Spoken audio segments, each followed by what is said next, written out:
Sneakers and Cleats, the podcast.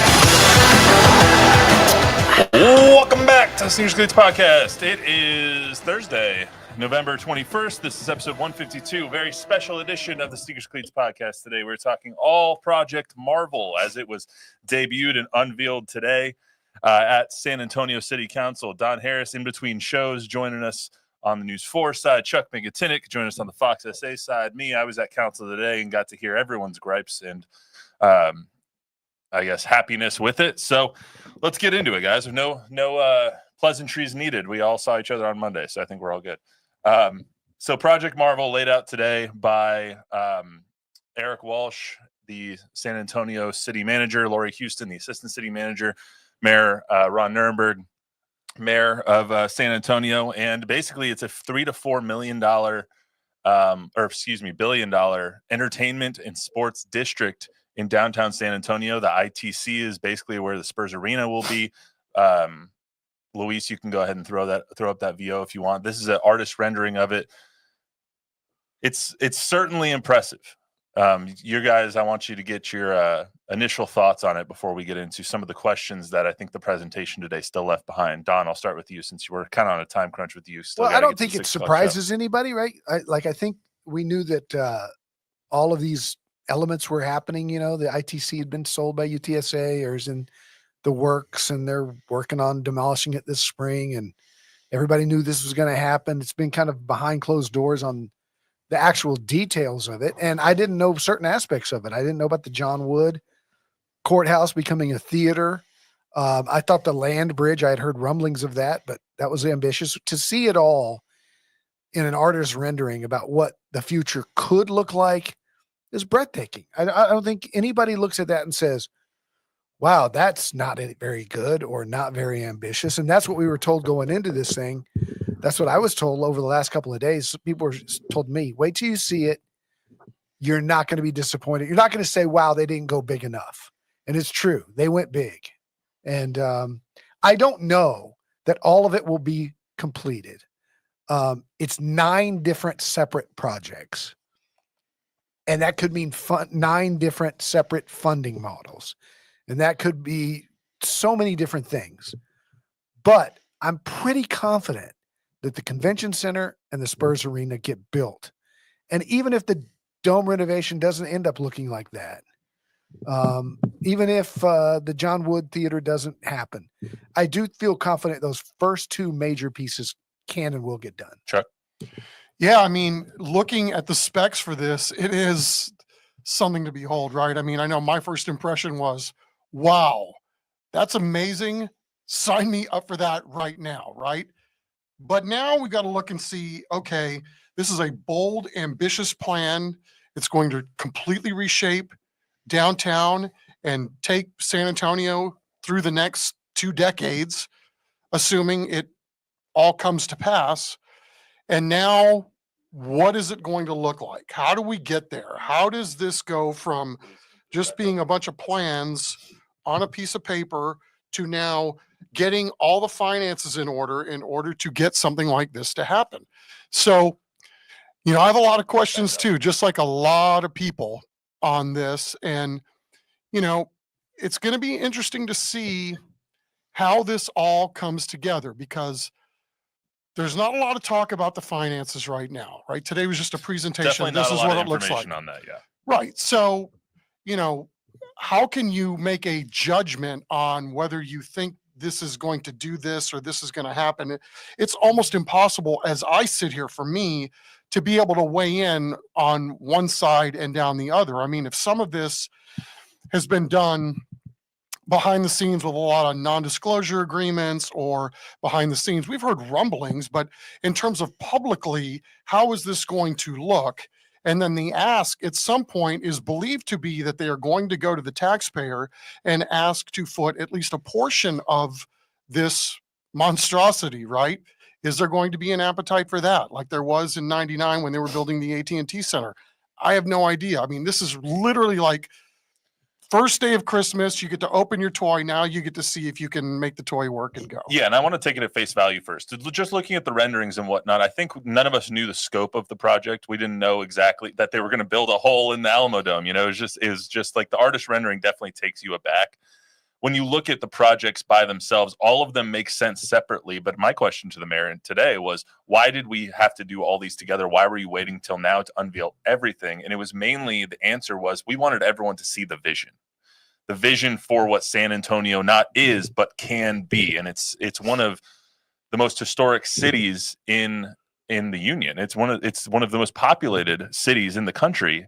And I don't think anybody really looks at San Antonio that way. There's a reason that we're not a top 30 media market. It's because we don't have some of these things. So when you put the vision together, it makes a lot of sense. When you really start to delve into it and ask yourself, how does this get done? I think that's where some of the minutia, and you start losing some people, is it the Spurs arena that's done first? Is it the convention center that's done first? Is it the Alamodome? How do you shut down 281 and 37 right there to build this land bridge that goes over the top and connects the two? It's all of those things that I think are still being lost in the shuffle. Yeah, and to be honest with you, it's the convention center first. Yeah, and that's what Eric said today. Eric Walsh said that. And it's the Spurs arena second. And the dome is a long-term, and the land bridge is a long-term. 5 to 15 years for that done. Yeah. For that to be done is what they said. But here's the thing. I think I talked to Derek Fox about this. Too. Chairman of the Alamo Bowl. Thank you. And has been for 30 years almost. And Derek's thing was, we did our own study with Populous, the same group that did this study and these renderings. And they kept telling us, go bigger, go bigger, go bigger, and go bolder and do it all at once. You get one shot at this, put it all together and ask for the thing. Now, here's the other thing.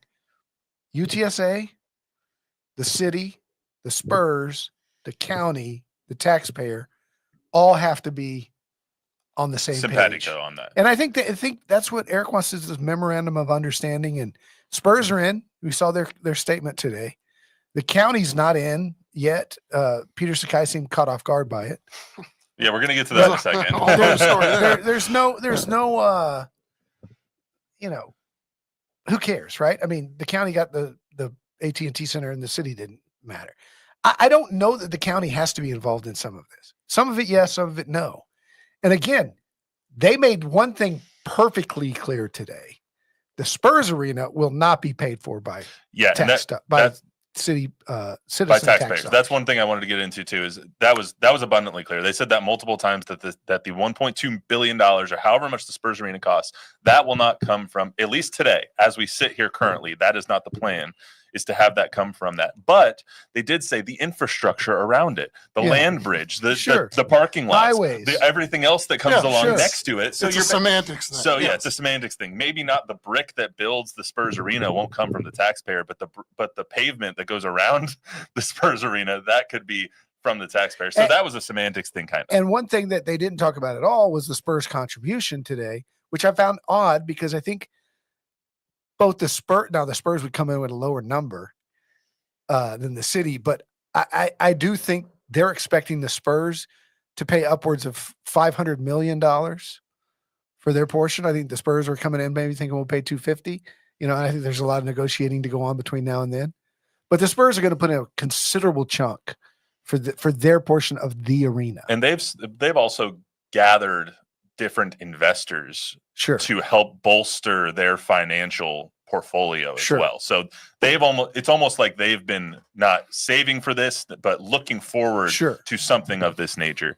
But that's one of the main questions I think we all have is, how does it get paid for? We saw a whole slide, a whole presentation on the avenues that they can go down to kind of pay for this thing, just running through them quickly. It's general obligation bonds, hotel occupancy taxes. I wrote them down because there's no way I was going to remember this.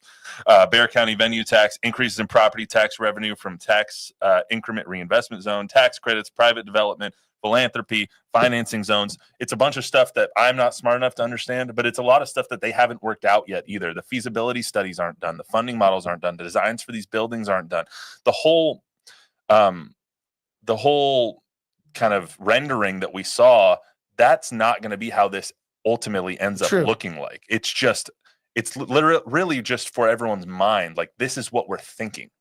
And so there's so much other work that needs to be done that all of the blow up in this right now is kind of confusing, just because we're now seeing it for the first time. I think that's why everyone's reacting to it. But there's so much other work that needs to be done on this, Chuck. Well, indeed. I mean, obviously some of this, including details, was news to a lot of us yesterday when we were hearing some of the details. I mean, the fact to me that the Alamodome is such a huge component in the overall price tag for all of this. I mean, the way it was told to me is that the Spurs arena and all the renovations that are supposed to be done to the Alamodome, which include gutting the entire inside, leaving the outside structure intact, and then redoing the parking lots. But that's 2.6 billion of the overall price tag just for the Alamodome and the proposed Spurs arena alone. So, again, there are so many moving parts. Matt, my concern with all of this is because all of this is so new and not really being able to, I feel like, weigh in on one side or the other because of there's so many nebulous things or moving parts that we don't have any idea are in play here. And then how quickly do they take, if there is going to be an ask, which I am going to assume that there will be at some point, that they're going to have to take this to the taxpayer, how quickly is this going to end up on a ballot? And then it's up to the Bexar County voters to decide if they're going to fund this or not. And from what I'm hearing, it's the infrastructure, or is what they're calling it. From what I understand, the move as we sit here today is to try to get this on the May ballot. So this is coming quickly. And so I think it's up to all of us to try to figure out, okay, how best do we get more information? What does this look like? And then give it to the public so that they can make a good decision when they go, if they have to go to the ballot box as early as May. Eric said something to that effect, though. The work starts tomorrow on finding funding sources and continuing the feasibility studies and all that stuff. So, Don, I know you have a take on that. I don't, until we know what funding models will be used, I don't know that there will be an ask from the public with a ballot initiative yet. Like the TERS tax. You don't go to the voters for that. You just do it. Lori Houston brought that up today, that if it does get to that point, they will go to the. I don't know if it'll be May, though, because they said the pieces of it are going to, they're going to bring. So you're talking about infrastructure. Yes, but I mean, you're going to, whether you call it infrastructure or whether it's technically building the buildings or not, there's going to be an ask. That's the belief at some point to go to the taxpayers. Right. What that figure looks like, if it's a half cent tax, a quarter cent, I don't know, whatever that is, there's going to be something on a ballot that asks the voting public to support this $3 to $4 billion. And how do you think that will be perceived? I don't know. I mean, you've seen the Dome be built. You've seen AT&T Center be built. I don't think they're going to ask for a tax to be. I don't think they're going to go to the voter for a ballot to support a $3 or $4 billion project, because it's 9 different projects. The voter might be asked to support the Alamodome in 15 years or in 10 years, but they're not going to be asked to support the Spurs arena. Well, that was what I was going to say. Is they made it clear today as well that they're going to come, as each feasibility study is done for each project, they're going to come back to the council and they're going to show everybody what those things were. How much is it going to cost? How is this going to be done? And they're going to figure out the cost or the funding models at that point. So for the convention center's first. December 4th is when we're going to figure out the convention center, what the feasibility study is for that, how much that's going to cost, all of those things. We're going to figure that out December 4th. Do you think they asked for this whole thing? They're not going to ask. They're not going to. No. Yeah. Do you think they pitched this whole thing to just hope to get one part of it or 2 parts of it? Maybe they did. Maybe all 9 parts don't end up getting done. Maybe they aren't able to. I bet they don't do the auditorium. Or I bet right now that all 9 parts don't get done. Maybe they don't. I think the major ones, like you said before, Spurs Arena, land bridge to connect those 2 things, I think is a huge one. The Alamodome is one, because they're not getting bubkiss if they don't do something with the Alamodome and the convention center. The hotel, I don't know if that's going to be a thing that they end up doing. The UTSA Health Services Center, Health Science Center, whatever that ended up being, that I think will end up being done, because ITC belongs to UTSA, and they're True. not, and the city ain't getting it unless UTSA True. gets their back scratched too. Yeah, So that's their trade-off.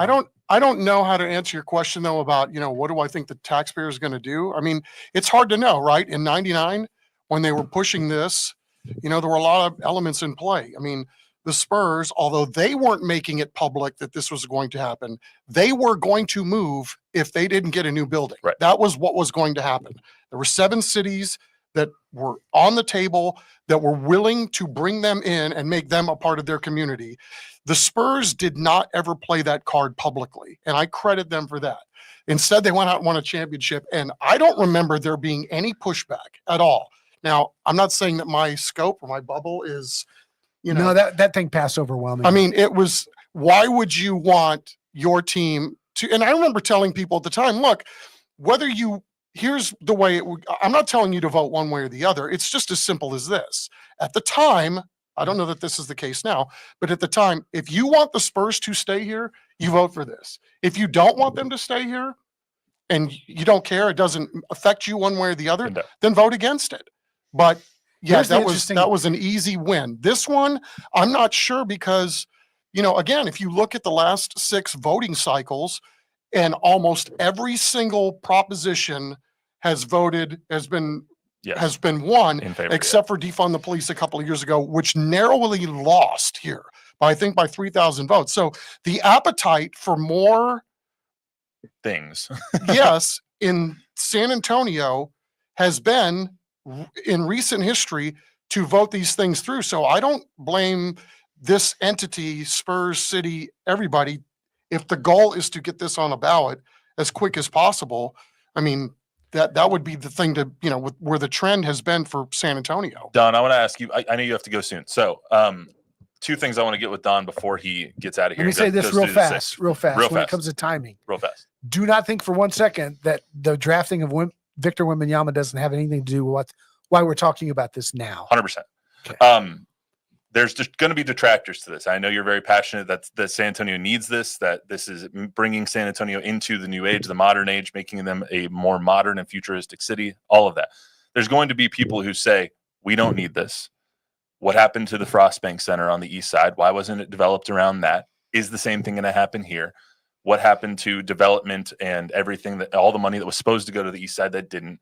Why do the Spurs need a new arena when it's 20 years old? Give me the 1 to 2 minute synopsis of why we need this, in your opinion. 20-year-old arenas are old arenas. Oklahoma City's is newer. They're getting a new one. Dallas has a newer one. They're getting a new casino one. You got to keep up or get dropped behind. Do you want to be Albuquerque? You want to be El Paso? Or do you want to be San Antonio, Dallas, Houston, these major markets that move progress forward? Do we absolutely need it? Of course not. Do you need an NBA basketball team? No. I mean, but do you want to live in a city where you have nice things, where you have good concerts, where you have Final Fours and you have the potential to have all-star games and a thriving NBA championship team? I do. I want to live in a city like that. I want to move forward. Austin's moved forward. Nashville's moved forward. We've moved forward. We've done okay. Howard Peak was the mayor when we didn't do what we should have done back in 99. Cindy Cryer saved us with the county. The only land they had was out there in the middle of undesirable neighborhood, I'll just say. I mean, yeah, it's not the best part. It wasn't the best part. Not the best part of town. And I don't think there was ever any intention of making that part of town. Those were the promises. Yeah, made, that was definitely the promises. Those were the promises made. But I don't know that they were ever realistic. This isn't downtown. I mean, people make fun of us. People make fun of us when they come here. The Alamodome's ugly. No, not the Alamodome. The Frostbank Center. Yeah. When they have to drive, when NBA teams have to stay downtown and they have to drive out to this barn in the middle of nowhere. When we're on national television and they're showing Philadelphia's skyline, then they come to San Antonio and they hover around the horse barns out in the middle of nowhere instead of our downtown skyline. I mean, this needs to be downtown. We need to correct the mistake that we made 20 years ago. And the other thing I wanted to ask is, I had it on my paper here. Actually, do you have to go? 5:52, Don? I can wait 3 more minutes. All right. Let's take a couple of viewer questions real quick then. Overwhelming, the biggest question is parking. That's what everybody's asking about. I don't see any parking anywhere in this. Hey, well, taxpayers are paying for the infrastructure. Okay, so that comes with look parking. just south. Look just south. Well done. Look just south of the Alamodome. Go over there, right where the Sneakers and Cleats logo is in the right-hand corner, and you'll see right there at the very corner. You'll see grass at the top, but there's about a 7-story garage right there.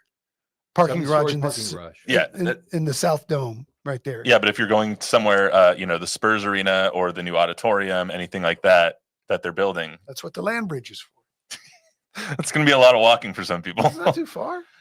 All right. I walked further to the Elton John concert. I'll tell you that. Anything else for right now, Bob? People are mentioning missions baseball, and so can you Totally explain- different deal. Yeah, can you explain what the difference is there and what's Totally going on? different deal. Totally different ownership group. Totally different funding model. It's going through the TERS tax. Not related to this whatsoever.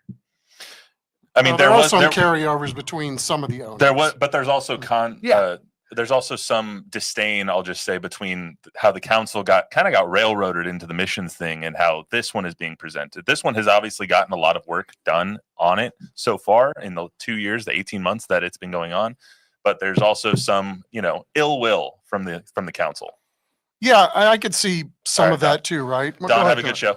Are you out? Peace out. Yeah, Okay. I'm glad you're getting rid of me before I have to start talking about soap factory residents and upset renters. Renters. Well, they're going to be okay. Goodbye, Don Harris. We'll save I'm that glad topic for we another got him day. out of here before he started talking about that too.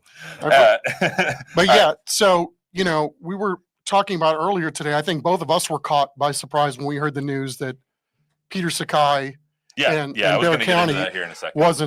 wasn't informed on any of that. That's a little Let me give the background on interesting. that one real quick. Okay. So I went into council at ASR. Our old friend Jim Lefkoe used to be a News 4 Fox SA reporter. He works for Peter Sakai now, the county judge. And I was like, hey, have you guys talked to the county? All that stuff. He was like, we didn't know anything until the press briefing yesterday, which was embargoed till 10:30 today. He and his team, and I hope I'm not breaking any trust between Jim Lefkoe and I now, because he then told Jay Avila that as well. So I don't think I'm breaking any bridges here, but he did not know anything until they met with 2 members of the press after that briefing. And so the fact that there is this sense of not disdain, but I don't even know the word I'm looking for here, that they're not working together. They're not pulling on the same rope in the same direction at the moment, and they being the city and the county. And you need both of those factions pulling on the same rope in the same direction at the same time for this to work. I think so too, because, again, this goes back to your question earlier when you asked me, how do I think voters are going to feel about this? I honestly don't know, because here's some of the things that are going through my mind right now. So if we're led to, let me say this, if I'm led to believe that there's going to be a push to get this on a May ballot, and I'm pretty sure that as we sit here today, that is the plan. Well, guess what else is going to be on the May ballot at that time? The mayoral race. And all the city council races. So what kind of position is that going to put people running for office when this could, be a very hot buttony issue when we get closer to whatever it is that's going to happen? So, I don't know, man. There is just so much I'm willing to learn and listen to try to figure out how best to take all this in. Where's the vision? Who stands to benefit from all this? Not just the consumer, obviously, that's paying ticket prices to go watch a concert or a ball game, but like, who is making the money long-term out of all this?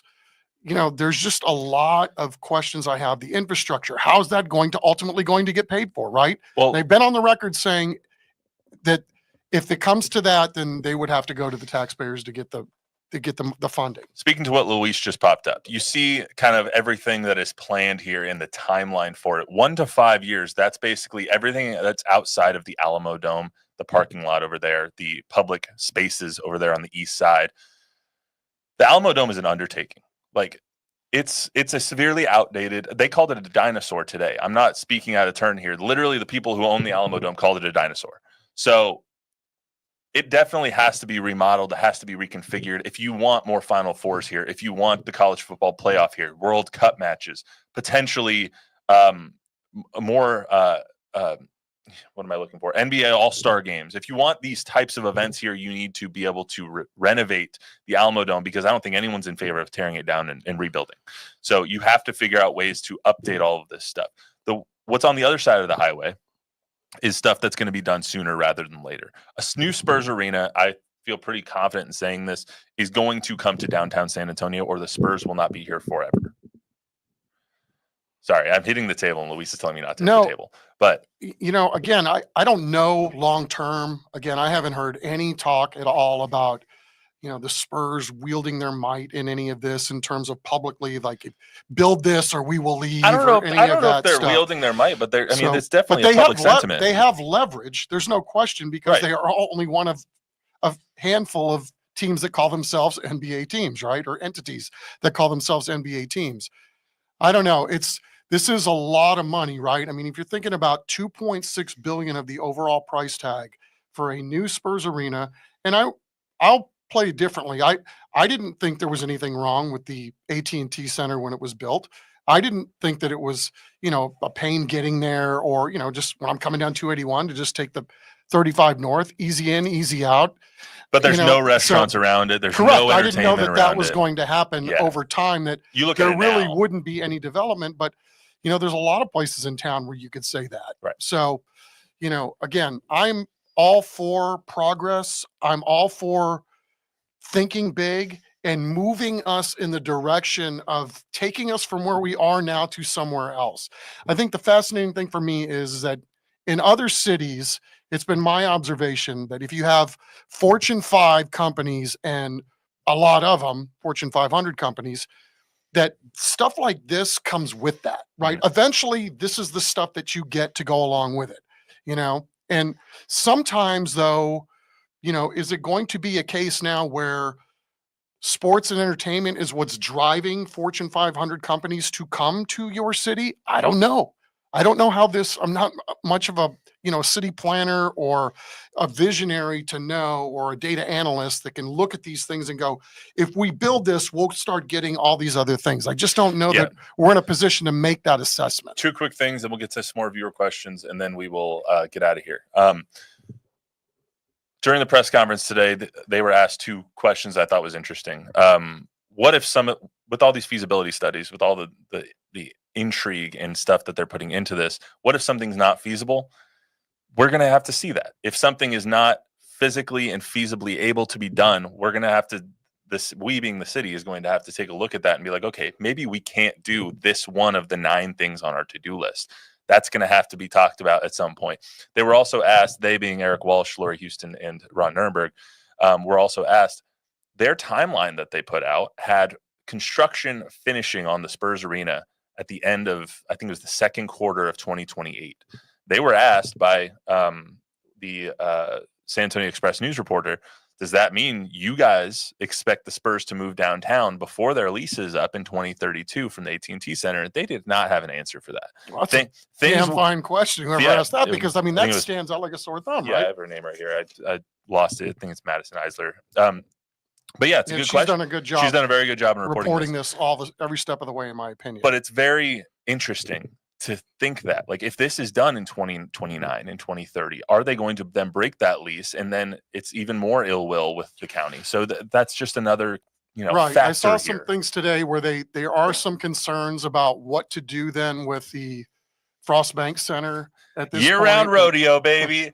I'll offer that too, man. I did the rodeo for the first time this year. I thought it was really cool. Year-round rodeo. Here we go. But so, again, there's so many moving parts, right? I just don't know how to come down on one side or the other at this point, when I feel like I'm in a fact gathering mission at this point to try to take it all in, see where we go from here, and then, see what it ends up looking like. Bob?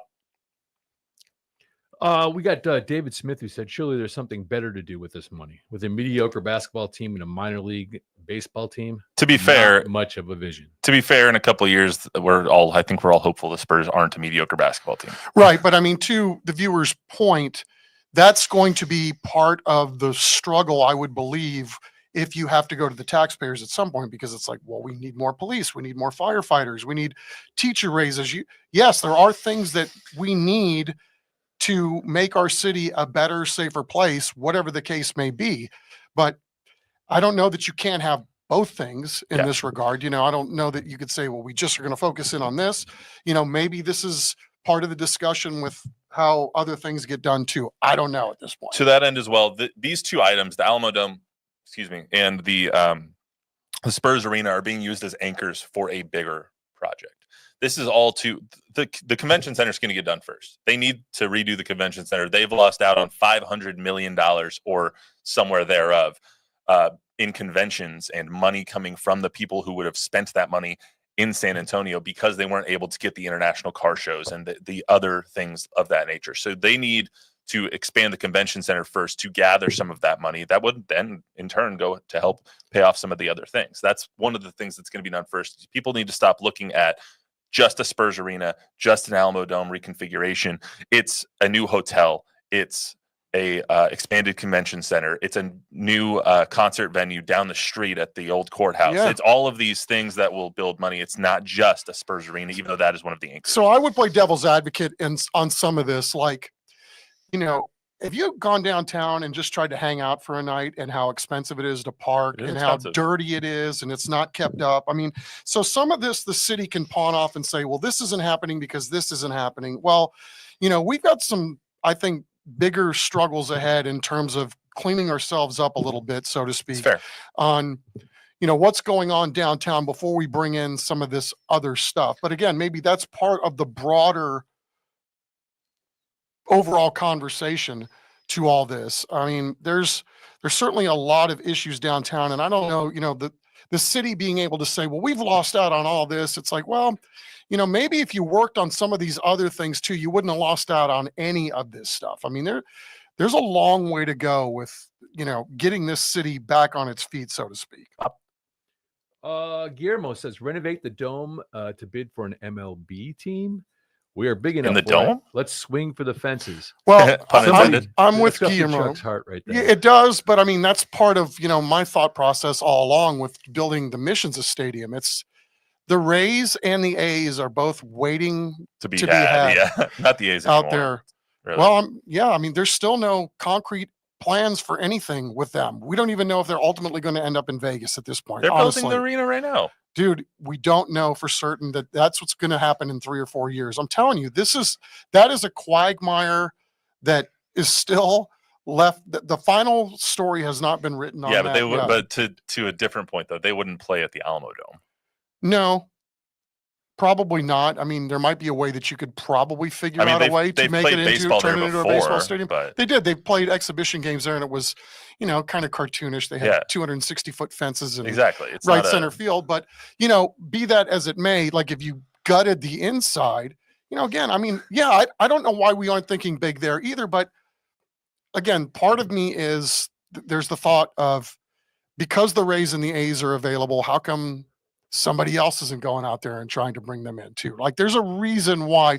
Does somebody want 80 some odd dates a year in their building filled up? I mean, those are all considerations that you have to consider when you're bringing in a Major League Baseball team. So I don't know, man. It's a few commenters have chimed in with they need a casino down there, and I think looking forward to what's every state's going to have casinos eventually. And dude, as long as Dan Patrick's in office, we ain't getting jack crap. Well, this ain't going to be done till 2029. So yeah, but he has to be. Yeah, don't even get me started on that one. Dan Patrick and the way that the legislature polices the way people spend their money and enjoy their time is something else. Yeah, I don't know. I mean, again, there's a whole other side to that too, and that's a whole other podcast in and of itself. It is. I mean, because there is another side, and there's a reason why some of these things haven't come here. Yeah. Anything else, Bob? That's good. All right.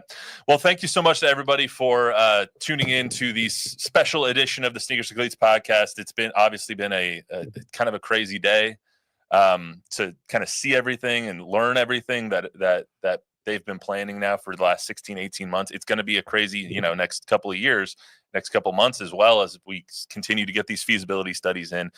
We'll keep talking about it here. The Spurs are one of our main topics here on the Sneakers Cleats podcast. And so we'll keep talking about their new home potentially.